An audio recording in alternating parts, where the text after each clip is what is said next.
Hello, hello. Happy Thursday. I know that I am a little bit early. So um I of course things happen, right? So I had my annual physical scheduled and then I had to have it rescheduled because it was right when we were leaving for spring break. Um but when I moved it on my calendar, I put it on the same time at 10:45 a.m. instead of the new time of 2:45 p.m. now. Could have heard the guy wrong, thought he said 10 instead of 2. Either way, because I had, phone, it was a phone call to get it changed. But anyway, so it gives me time to hop on for our live. But I do like to have a little extra time to get to appointments if I can. So I thought I would get on just a little bit early. You'd still be able to see it around the same time that you would normally see it. So today, let's talk about disappointment. I know it's a great topic, right? It's something you all love. So let's just kind of, think about spring break. We're on spring break as a family, in beautiful Florida, near the beach. When we went to the beach, I was reading this book by Brene Brown, Atlas of the Heart. So I get to a point in the reading, it's talking about disappointment. And you're like, oh yeah, I am feeling disappointed. I mean, so just kind of an eye opener looking at the book and, reading about disappointment and having disappointment. I'm in this beautiful place having disappointment. So I'll come back to that in a minute. But let me just tell you a little bit about what the book said. So disappointment comes from unmet expectations and the kind of the amount or the intensity, of that disappointment is kind of equal to the amount or of importance or the bigness of that expectation. Another crazy thing is that we often don't even know where that expectation came from. Um, a lot of times it will be just something that's uh, we grew up with people saying, or something that we've seen in advertisements, or something we've seen, especially like with our health journey stuff that someone has said, oh, it should take this much time or that much time, or once you do it this amount of time, then you'll be good at it type of thing. So, but everyone has disappointments, even on vacation, right? So let's kind of go back to Florida, go back. So it's wonderful to be in Florida. But it was also our 25th anniversary. Now, we're in Florida with our kids for our 25th anniversary. And, so I was disappointed. So, and I kind of know where this expectation came from in this instance.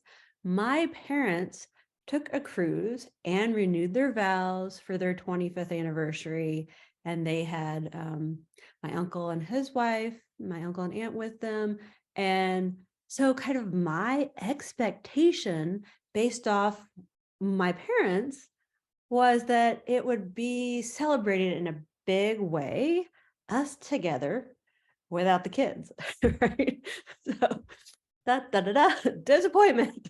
Because we're in Florida together with the kids there with us the whole time, right? We did end up going out to dinner on our anniversary by ourselves and got some food for the kids to have at the house we were renting. But it was not what, way back in my expectations of how my 25th anniversary would be.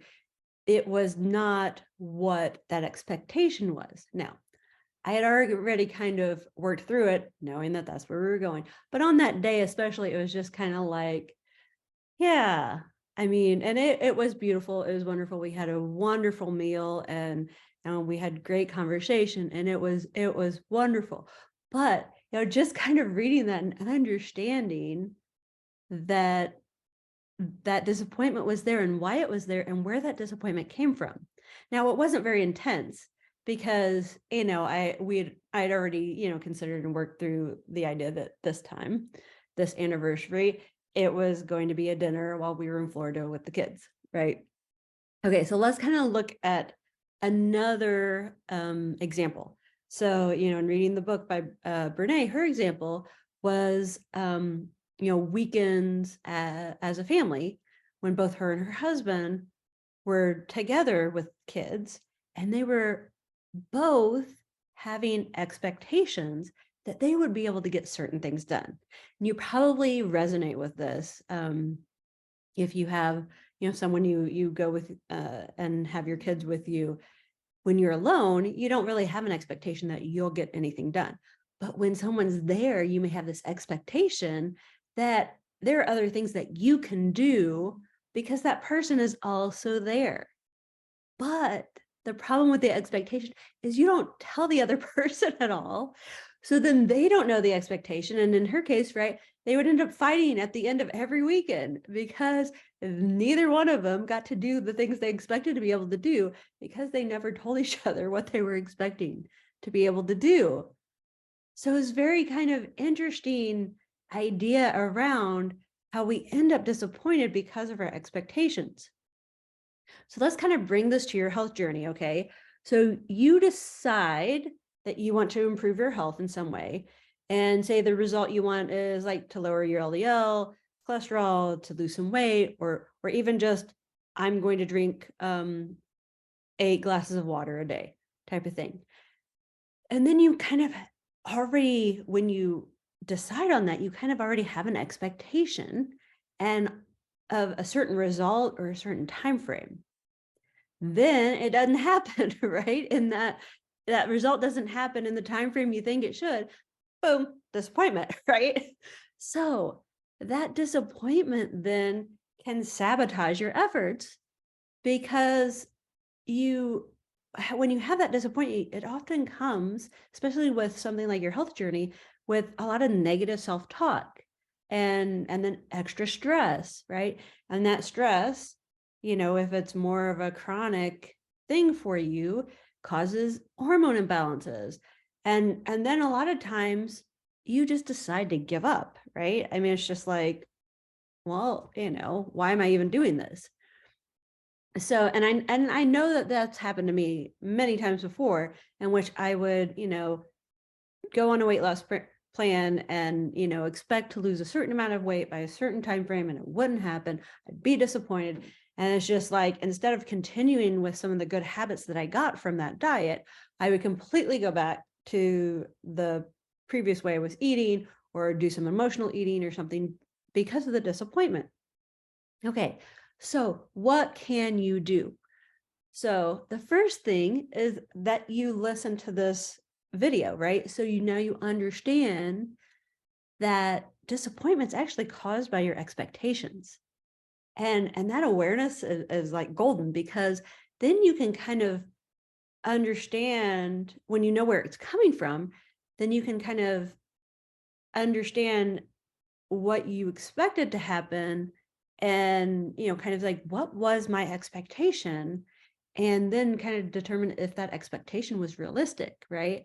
And also ask where the expectation actually came from, because like I said, many times the expectation is based on someone's advertising, or someone, said that they did certain in a certain period of time, or someone said that they lost a certain amount of weight on a certain diet, and someone, else, indicates that they lowered their cholesterol by eating certain foods. Well, all of us are unique and different, right? And a lot of times with like an advertisement or something, they're actually showing the results of the most committed, did not pay attention to the rest of their life person who got the results in 10 days, right? I mean, so it's kind of ask that question: does your expectation meet what is real for your life and your lifestyle? Okay.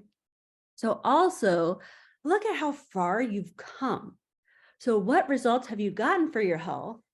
physically, mentally, emotionally from whatever the actions are you're taking. And, I know that people say this a lot, but consider tracking it in some way, so that you can kindly easily see your impact from the time that you have put in, from the effort you have put in, from the actions. And it can be as simple as take a starting picture or having a habit tracker, or I mean, even the easiest thing is check marks on a calendar, right? Like for the example of water. It's like just put a check mark. Yep, yep, yep, I did it. Um, so that kind of look for how far you've come so you can celebrate that. And then decide if action needs to be changed or if you want to stick with it as it is. And that's kind of the great thing that you can do now with your disappointment. Now that you have awareness, you can look at your expectations, then you can go, oh, okay, so is the action just not working for me? Do I need to change it because you know I need to do something different? Or have I just not done it enough to figure out if it's even working for me? Again, that's where that tracking will help you kind of see if you're consistent, right?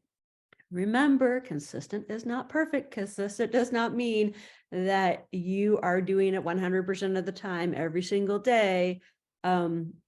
Consistent can be whatever you define it as. A lot of people are like 80% or 85% or even 50%, depending on what your actual goal is. Okay. Finally, just be kind to yourself. Your unique body will change in its own timing. And, you know, you do what works for you and your lifestyle. And that is going to be better than doing something that's more difficult or trying to do something that throws you off and that you end up stopping, right? So choose things that you're willing to do and keep as part of your life. I mean, because a lot of times, right, we'll be doing something and then we often will give up right at the point that the biggest change could be happening. And if you just, continue just a little bit longer, then you actually then start to see the results. A lot of times we'll give up like right before that starts to happen because our brains will just go into that disappointment, right? That expectation. So, just something to consider. Again, let me kind of tell you again, kind of understanding awareness of that disappointment is caused by your expectations and that you can check your expectations and see if they're realistic. Just kind of honor and celebrate how far you've come, and tracking is a good way to do that. Again, using tracking, you can decide if your action needs change or if you just need to be more consistent with it. And then also be kind to yourself. So I hope this helps you to use any disappointment that you become aware of, so that you see your expectations and you can determine if the expectation is realistic. If not, change it, right? Because you can change your expectations. And if so, decide if your action needs changed, or if you need to become more consistent, and then kind of how what you're trying to do for your health journey actually fits into your lifestyle. Um, so I'd love to know how this is helping you. So drop a comment below in Facebook, or let me know, drop a comment in YouTube or send me an email. Let me know if this resonated with you and how you plan to use this if you start to feel disappointed about stuff happening in your health journey. I hope you have a beautiful, wonderful day, and I'll see you again next Thursday. Bye.